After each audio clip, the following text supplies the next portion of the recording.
नमस्कार दर्शक बंधु ओडिया नॉलेज फैक्ट्री चैनल को आपण मानकु स्वागत। आज आपण मानक पई रही किछि इंटरेस्टिंग जनरल नॉलेज क्वेश्चन।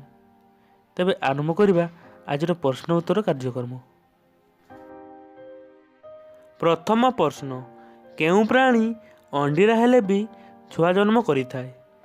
एहार उत्तर है समुद्री घोड़ा। समुद्री घोड़ा एपरि एक प्राणी जी अंडीरा हेले भी छुआ जन्म करिथाय। परवर्ती प्रश्न, केउ पक्षी पत्थर को भी खाई थाए? एहार उत्तर है चतुर्मुर्ग पक्षी। चतुर्मुर्ग पक्षी पत्थर को भी खाई थाए।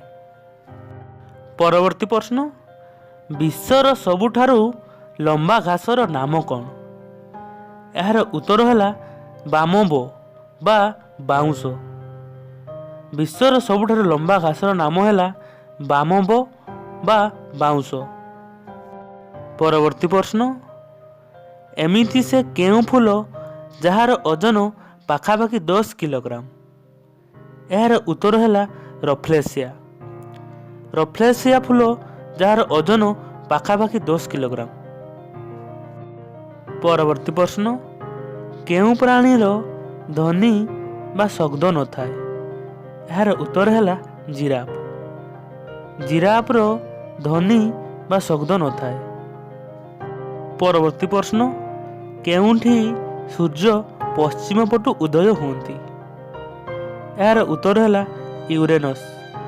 यूरेनस रे सूर्य पश्चिम पटु उदय होती। परवर्ती प्रश्न, केउ देश रे राति केवल 40 मिनिट होता है? यार उत्तर है नॉर्वे। नॉर्वे एपरि एक देश जोठी राति केवल 40 मिनिट होता है। परवर्ती प्रश्न, केउ जीव को सबु 2 गुणा देखा जाए? यार उत्तर है हाथी। हाथी एपरि एक प्राणी जहाकू सबु 2 गुणा देखा जाए। परवर्ती प्रश्न, केउ पक्षीर स्वर सबुठारु मधुर? यार उत्तर है नाइटेंगेल। नाइटेंगेल पक्षीर स्वर सबुठारु मधुर। परवर्ती प्रश्न, केउ जीवर आखि को काढ़ी देले मध्य तुरंत नुआ आखि आसी जाए? यार उत्तर है गेंडा।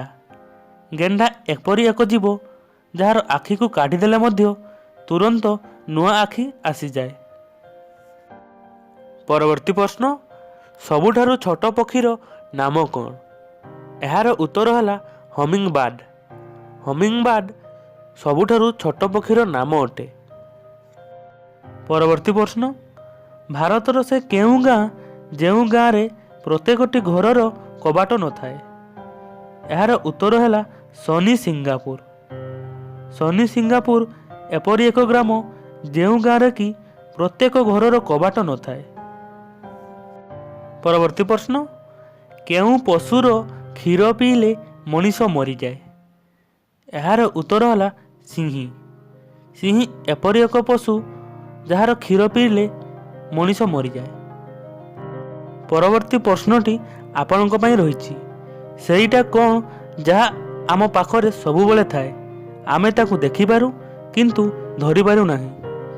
यार उत्तर आपण कमेंट करी जणांतु। जदि भिडियोटी भल लगी थाए ताहले लाइक कमेंट आउ शेयर करने को भूलिबेनी। पुनश्च देखा हबो परवर्ती भिडियो जगे। सेते पर्यंत विदाय नहीं रहूची। नमस्कार, जय जगन्नाथ।